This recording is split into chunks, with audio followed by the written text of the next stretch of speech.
전문 변호사를 만나다. 리포터 신현우입니다. 강남을 대체하는 고급 도시로의 대변신.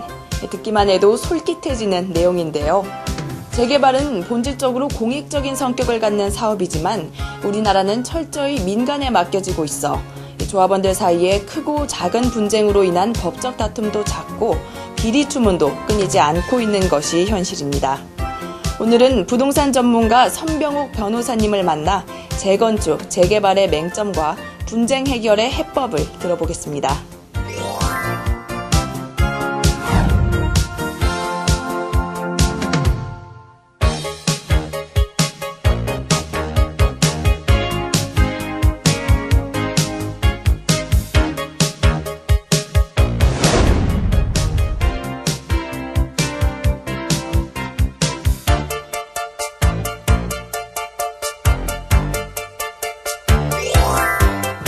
반갑습니다. 예, 안녕하세요. 반갑습니다.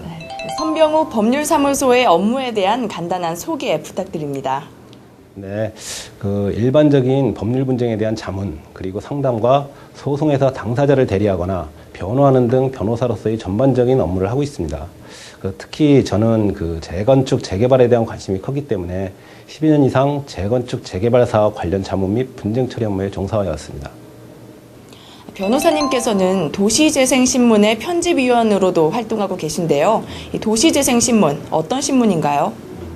예, 도시재생신문은 재개발, 재건축 사업에 대한 폭넓은 이해를 바탕으로 다양한 사건을 심층 취재하고 그리고 재생사업의 현장 목소리가 정책적으로 반영될 수 있도록 창간한 전문지입니다. 도시재생신문은 재개발, 재건축 분야의 빠르게 변화하는 관련법과 제도, 그리고 사업에 필요한 유용한 정보들을 신속 정확하게 제공해서 재정비 사업에 참여하는 기업들과 조합원들에게 큰 도움이 되는 등불과 같은 역할을 하려고 합니다. 도시재생이란 말처럼 서울과 수도권 곳곳에서 이 재개발 현장이 눈에 띄고 있는데요.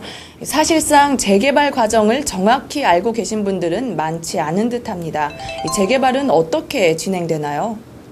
네, 재개발, 재건축 사업은 노불량 건축물이 밀집한 지역에서 주거환경 개선을 하기 위해서 주택 등 건축물을 건설하는 사업입니다. 이러한 재개발, 재건축 사업은 도시 및 주거환경정비법에서 정한 바에 따라 진행이 됩니다. 이를 단계별로 보면은 1단계는 기본계획 수립 단계입니다. 특별시, 광역시, 도는 도시 및 주거환경정비법에 따라서 10년을 주기로 한 도시 및 주거환경정비 기본계획을 수립합니다. 기본계획에서는 개략적인 정비구역의 범위와 토지 이용 계획, 그리고 단계별 취지계획, 용적률 등의 내용이 포함되어 있습니다. 2단계에는 기본계획에서 정한 바에 따라 정비구역 지정 및 정비계획이 수립되는 단계입니다. 정비구역 지정이 이루어져야 재개발 등 사업 진행이 될 수 있습니다. 3단계는 조합 설립 추진위원회 설립 승인을 받는 단계입니다.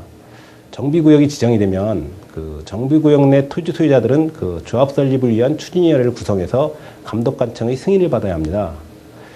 도시정비법에서는 주민 임의로 추진위원회를 설립해서 이권 다툼을 벌이는 것을 막기 위해서 복수 추진위원회를 인정하지 않고 있습니다. 토지증 소유자 2분의 1 이상의 동의를 얻어서 조직된 재개발 추진위원회는 해당 시장, 군수, 그리고 구청장에 신청해서 승인을 받아야 합니다. 4단계는 재개발 조합 설립 인가 단계입니다. 해당 구역 내 토지 등 소유자로 결성된 조합은 재개발, 재건축 사업의 주체로서 사업의 시행자가 됩니다. 조합 설립을 위하여는 토지 등 소유자의 조합 설립 동의가 있어야 하는데 종래에는 토지 등 소유자 5분의 4 이상의 동의를 요건으로 했으나 현재는 4분의 3 이상의 동의로 요건이 완화되어 있습니다. 조합은 시공자 선정부터 사업 시행 계획 수립 및 인가, 그리고 관리처분 계획 수립 및 인가, 그런 절차를 거쳐서 준공 및 청산에 이르기까지 사업 전체를 주관합니다. 재개발 구역으로 지정됐다고 하면 금방 강남과 같은 입지로 성장할 수 있을 거라고 많은 분들이 생각하곤 하는데요. 실정은 그렇지 못합니다. 재개발, 재건축으로 얻어지는 이익률과 수익을 높이는 방법에는 어떤 것들이 있을까요? 네, 재건축, 재개발 사업으로 인해서 얻어지는 이익, 즉 사업 전의 부동산 가치보다 사업 시행 후에 평가되는 부동산 가치의 증가분을 말합니다. 모든 재건축, 재개발 사업은 개발 이익이 있어야지만 사업 시행이 가능합니다. 그 아무리 사업 시행 계획이 있고 재건축 재개발이 가능한 조건이 마련되었다고 하더라도 그 사업 이후에 개발 이익이 전혀 없다고 한다면 아무도 재건축 재개발 사업을 시도하지 않을 것입니다. 그 개발 이익은 신축 아파트 한 세대당 분양 가격이 높거나 그 신축 아파트 분양 세대가 많을수록 그리고 또 공사비가 적을수록 높은 개발 이익을 얻을 수 있습니다. 하지만 그 개발 사업 기간이 단축, 분쟁의 사전 예방 등으로 사업비를 최대한 줄이는 내부적인 환경도 적지 않게 작용을 합니다. 따라서 그 저희 법률사무소에서는 추진의 설립 단계부터 전문적인 자문을 함으로써 분쟁을 최소화하고 발생한 분쟁으로 인하여 사업 시행에 지장이 없도록 조속한 해결을 위해 노력을 하고 있습니다. 재개발 사업의 혜택을 받기 위해서는 일단 조합원으로서의 자격을 얻어야 할 텐데요. 이 조합원이 되기 위한 조건에는 어떤 것들이 있나요? 그 기본적으로 정규구역 내 토지등 소유자라면 모두 조합원이 될 수 있습니다. 그렇지만 그 재건축의 경우와 재개발의 경우는 다소 차이가 있습니다. 그 재개발의 경우에는 정비구역 안에 소지한 토지 또는 건축물의 소유자나 그 지상권자가 조합원이 될 수 있지만 재건축의 경우에는 정비구역 안에 소지한 건축물 및 그 부속 토지의 소유자로서 조합 설립에 동의한 자만이 조합원이 될 수 있습니다. 즉 재개발 사업에 있어서는 정비구역 안에서 토지만을 소유하였거나 또는 건축물만을 소유하고 있으면 조합 설립에 동의하지 않더라도 조합원이 되는 것입니다. 하지만 그 재건축 사업에 있어서는 토지만을 소유하거나 건축물만을 소유한 자의 경우에는 조합원이 될 수 없습니다. 또한 토지 등 소유자로서 조합원이 될 자격이 있는 자인 경우에도 조합 설립에 동의하지 아니한 경우에는 조합원이 될 수 없습니다. 이러한 경우에는 조합 설립에 동의하지 아니한 자에 대해서는 그 조합이 매도 청구권을 행사해서 그 소유권을 취득하여 사업을 진행하게 됩니다. 네, 재개발 조합과 관련해 최근 조합 설립 무효 판결이 나서 이슈가 되기도 했는데요. 이 사업 진행에 있어 큰 차질이 예상되기도 합니다. 정확히 어떤 내용인가요? 그 도시정비법에 의한 재건축 재개발 사업은 그 조합을 사업 시행자로 정해서 진행되는 사업이고 그 조합은 마치 건축주처럼 정비 사업에 대한 모든 권한과 책임을 지는 주체입니다.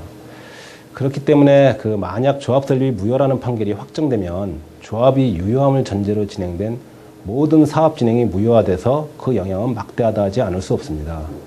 그 법원들이 조합 설립을 무효라고 판단하는 사유는 그 대체로 조합 설립에 대한 동의 내용 중에서 비용 분담에 관한 사항이 구체적이 않다는 것을 이유로 한 것이 많습니다. 그 비용 분담에 관한 사항이 구체적이지 않으면 재건축 결의가 무효라는 도시정비법 시행 이전의 대법원 판례가 이러한 하고식 판결들에 대해 강력한 영향을 주고 있기 때문인 것으로 알고 있습니다.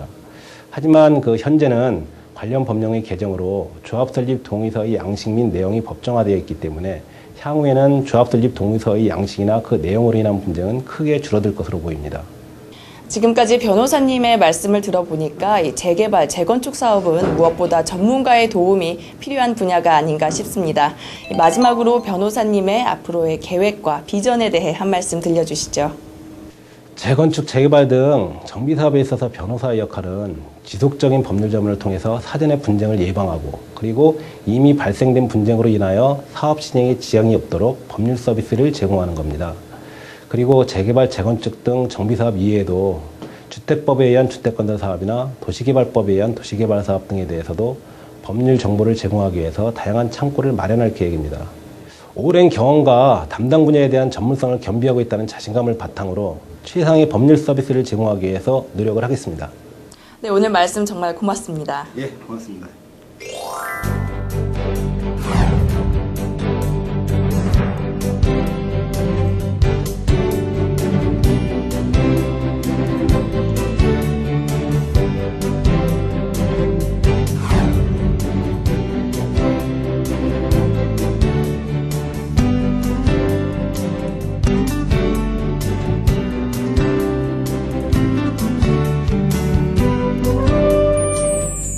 재개발은 자기 능력으로 주거 환경을 개선하기 어려운 서민과 세입자들을 위해서 공공재원 지원과 선량한 정책 등을 통해 주거 환경을 개선하고 도로 등의 정비 기반 시설을 늘리는 것이 원래 목표입니다.